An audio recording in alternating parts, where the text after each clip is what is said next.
For me, you know, in business, I asked this question the other day. I'm so curious to get your thoughts on this.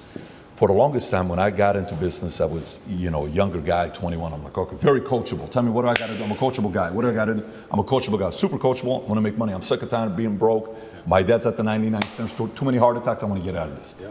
So I'm like, hey, Patrick, basic stuff.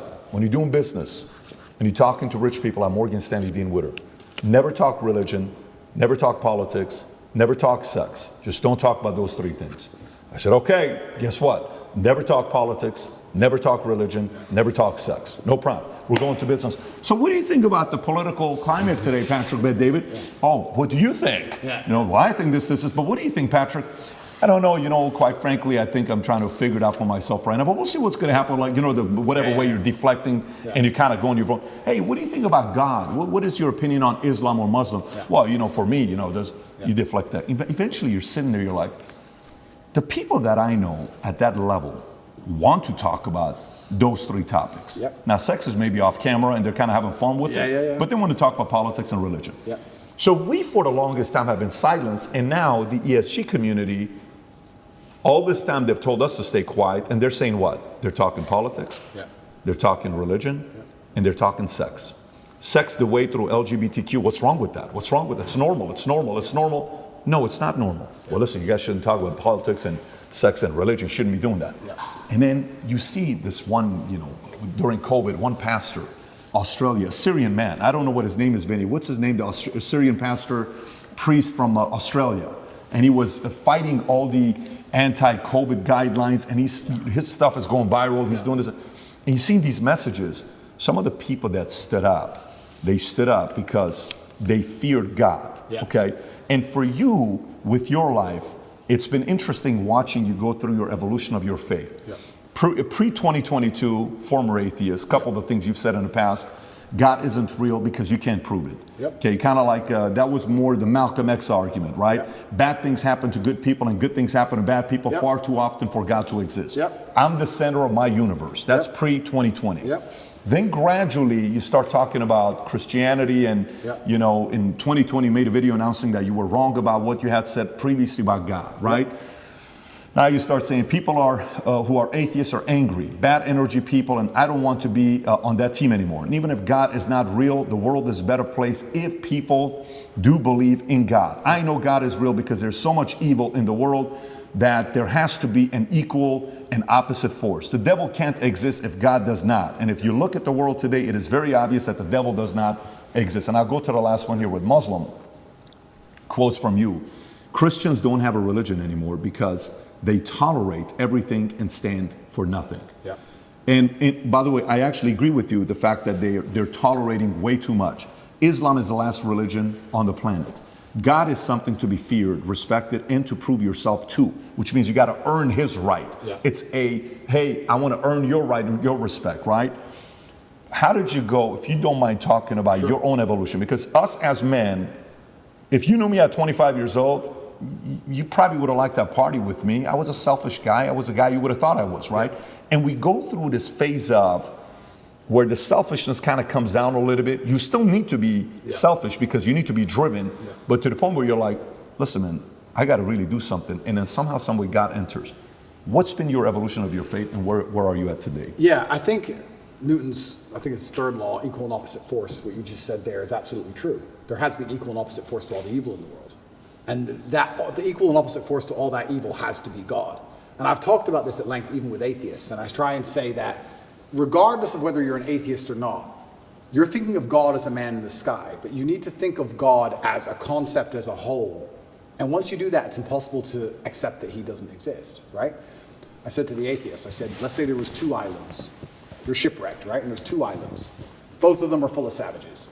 On one island, you and your friend are shipwrecked. On one island, your friend goes and he crashes and they kill him and they eat him. And you go to another island and they want to kill you and eat you, but they don't because it's against their religion. Did God save your life? Who cares? Who doesn't even know the name of their God? But their God said, don't kill shipwrecked survivors.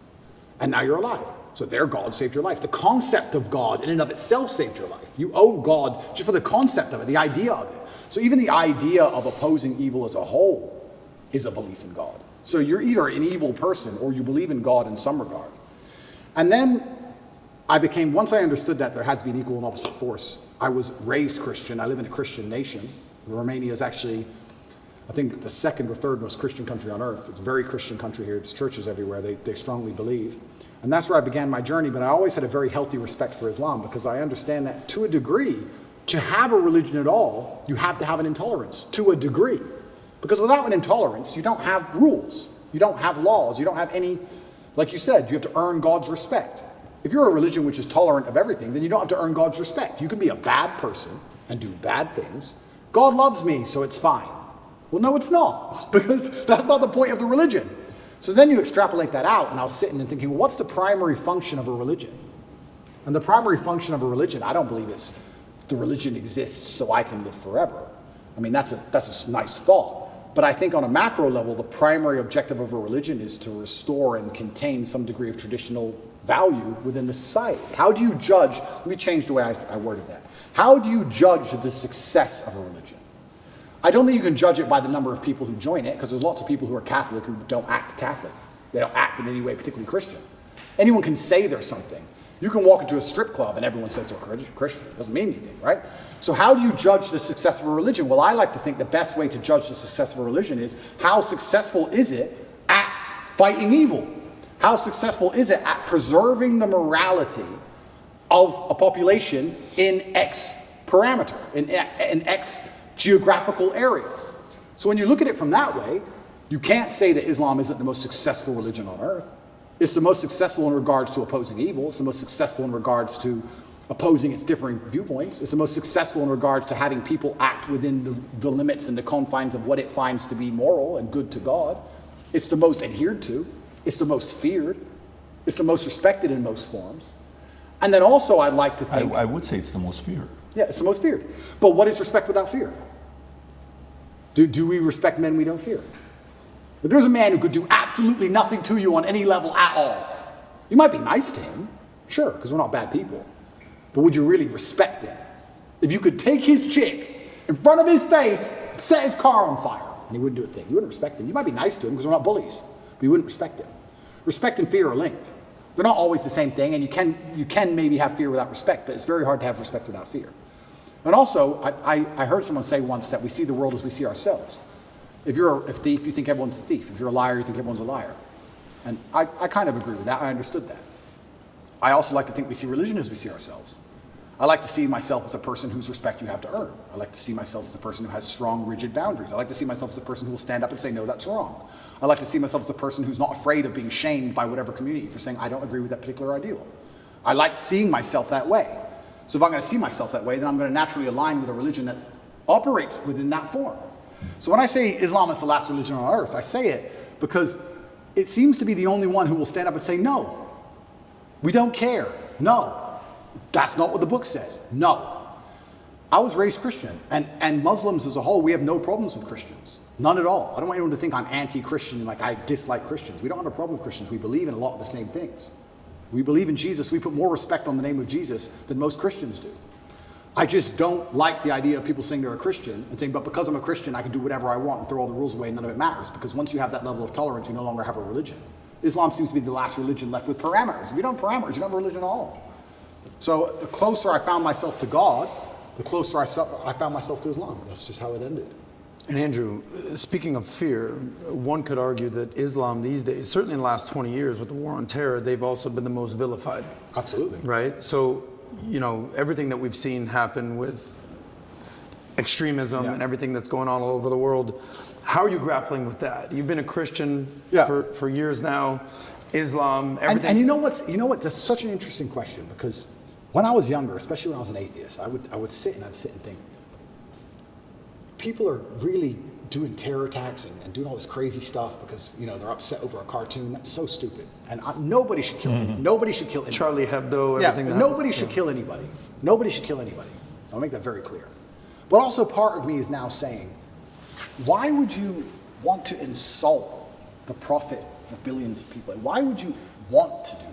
I don't even want to make the argument against free speech. I'm not even saying you couldn't be allowed to. This is a sensitive subject. I'm just saying, what kind of person wakes up and thinks, I want to do that? I don't know. I just don't think that's a healthy mindset. Like when I see these Satanists, and they're, especially in America, and they're doing, let's keep it on Christianity, these Satanists, and they're dressing up Jesus as gay and all this stuff, like, that's not done in any kind of good faith.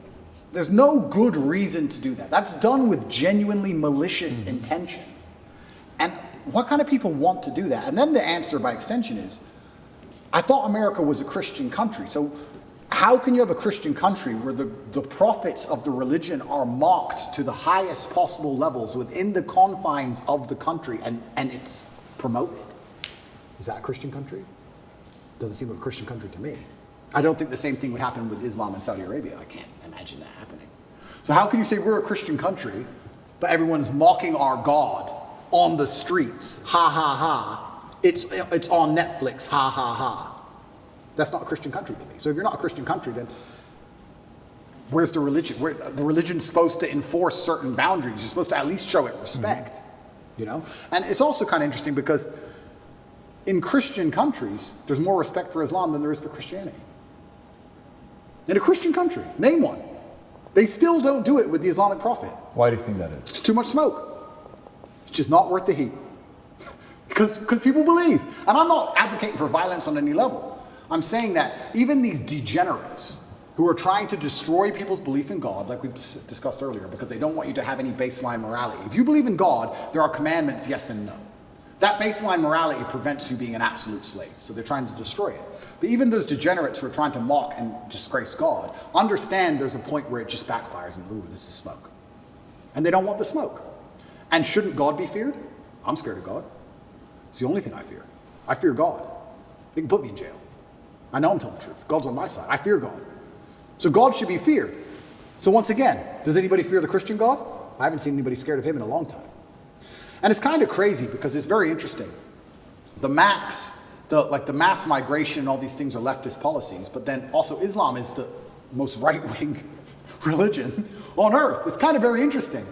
I grew up in England, and I grew up in Luton, which is a town which is mainly Muslims. It's a huge Islamic community. And there was a bunch of English people who were complaining about there's too much immigration, we're losing our culture, and I understood their point absolutely. But these are the same people complaining about all the left-wing LGBT in schools and all these issues. And I was like, the only allies you have against this are the Muslims. They're the only allies you have in any of this. The Christians don't protest against any of this stuff. The Christians don't. There's very few Christians who will get up off their ass and complain. In fact, I saw on Twitter yesterday, one of the churches was lit up in rainbow. I have nothing against gay people. I don't care. And that's actually another point I want to make into about this thing. I think most people don't care, and I think that bothers them. Have you ever had an argument with a girl, and she's like stropping around the house, she's huffing and puffing, and you just don't give a shit? So she has to keep upping the ante till you eventually go, what's the problem? Because she tried the low-level stuff, and you didn't care. I kind of feel like this has a remnants of that. I'm gay, cool. I want to get married. I want to wave my dick in your kid's face. Whoa, whoa, whoa, whoa, whoa. It's like, whoa, whoa, whoa, whoa. I feel like they tried to annoy us, and we're like, we don't give a shit. Do whatever you want. Be a person. We don't care. Point. And now they're like, okay, well, we have to get to a limit where they have to react. Yeah. We want attention now. We want them to care about What's the right move on that? Well, that's the point. You know, it's difficult. Because there comes a point where you simply have to address it, and now you have to oppose it. And this is, sorry to interrupt you, but this is why they're so careful and so clever with what they do. They package it all together. LGBTQ. I would argue, I don't know what Q is, firstly. Sorry, I don't know what Q is. Questioning. Q. All right. I would argue that G and T are very different things. Beyond. A gay man and someone who's chopped the dick off are very different things. Completely. So they package it all together. So now, because the spectrum of your enemy is so large, you have people who are fully this way. Mm-hmm. You have people who we accept and are normal in society. We have no problem with gay people. And they put it all together. You're an enemy of all these people. And they complicate the argument and they mix it all together. And now you're a bigot. And really you just want your kids to be left alone. Really you just want to leave the children alone. Of course. All you want to do is leave your kids alone. And then it's like, okay, I'm now raising children. I have more children than most people would believe. How do I protect my children from this insanity? God. Which God can protect my children? Allah, Islam. I'll move them to Dubai or Saudi Arabia, and none of this will happen. Can I trust a Christian nation? Some of them. Romania is a Christian nation, and to a large degree, they oppose quite a lot of this stuff. But they're also NATO, and they're also EU, and they also rely on bailouts and grants and money. And on a long enough time frame, even in the 7 years I've lived here, I have watched certain attitudes change because money buys influence and power. So Andrew, not to cut you off, how much of you converting from Christianity to Islam is actually the belief in God versus the societal pressures that are facing children? Because it seems like it's a little bit of both. For you to believe in God, you have to respect him. How can I believe and put my life in the hands of someone I don't respect? And I'm going to respect a God which is feared. Yeah, but it's a vertical relationship, right? It's not a horizontal. If you base it horizontally, they're going to disappoint you. If you think about, if you're going to believe, let's go believe Prophet Muhammad, his teaching, and let's go believe the Bible, NIV, and Jesus, Father, for God so loved the world that he gave his, you gave your son for me. Let's say that's true. And you're doing it based on faith. Who would do such a thing for me? What a level of sacrifice for you to do that. Who am I for you to be so worried about me? If you look at it from that angle, it's not necessarily coming from a place of fear. It's coming from a place of grace. It's coming from a place of love. It's coming from a place of, a different feel. Because I do believe the part that upsets me is the fear aspect, that they're allowing others to mock your God, to mock Jesus, to mock whatever religion it is you're a part of, and you're kind of like, oh, they're just funny, man. No, it's not funny. You just crossed the line. Like JC has that one line where he says, don't tell me why what the guy said about me. Tell me why he was so comfortable saying it to you. 100%. Tell me why he said comfortable to you. So I think that's the part about faith. I understand when you're saying the fear and the respect side. So that's the part where fear is needed. I totally agree. But the part where you were making a point about LGBTQ, you're like, I don't even know what Q stands for, is questioning. And then you're like, well, gay, okay, cool. Trans, listen, man, spectrum. And he said if we were to say which religion's the far right, it's going to be Muslim. Totally get it. They're on the far right. Christian today is kind of going center left today. Like they're kind of being soft right now. Okay. So if I want to raise my kids, I want to take my kids to Dubai, and I'm going to take my kids to Saudi Arabia. Why? Because I'm defending against some of these immoral philosophies that they have. I don't want to go there. I actually understand that argument. Yeah, and I truly, and I want to make one more point, I do believe there is one God, and I believe there's many different paths to God. And I'm not a religious scholar, and I'm not an expert on Islam. I'm doing my best, and I'm reading the Quran as often as I can. And it does say that Christians on the day of reckoning will see how close they were to the truth. And we are allies. We are not enemies in any regard, Christians and Muslims. And I do believe that the idea of Christians and Muslims shaking hands and saying, let's put an end to a lot of this garbage would be fantastic. I'm not anti-Christian in any regard. I just found myself, as I became more and more religious, seeking and looking for a faith which not only I could be proud of, but a faith which was guiding in regards to, I don't know what a Christian would answer to certain questions nowadays. What does a Christian answer to? I'm a transsexual and I want to show your kids my genitals. What's a Christian? Well, a Christian's supposed to say no, do they? I know what my Muslim friends would say. I don't know. If you're a Christian, I don't know how you're supposed to act. I don't know what you're supposed to adopt. I don't get it anymore. The true believer says the true no. believer. The true believer. Yeah. But how many are true believers? I don't know. I see all over Twitter, all these churches are losing their minds. It seems very complicated. Islam seems very, very simple. You know what's right, you know what's wrong. Connect is an application which allows you to take a minute to connect with influencers from all around the world. My name is Andrew Tate, and I'm available to speak directly to you on Connect. So if you like this clip and you want to watch another one, click right here. And if you want to watch the entire podcast, click right here.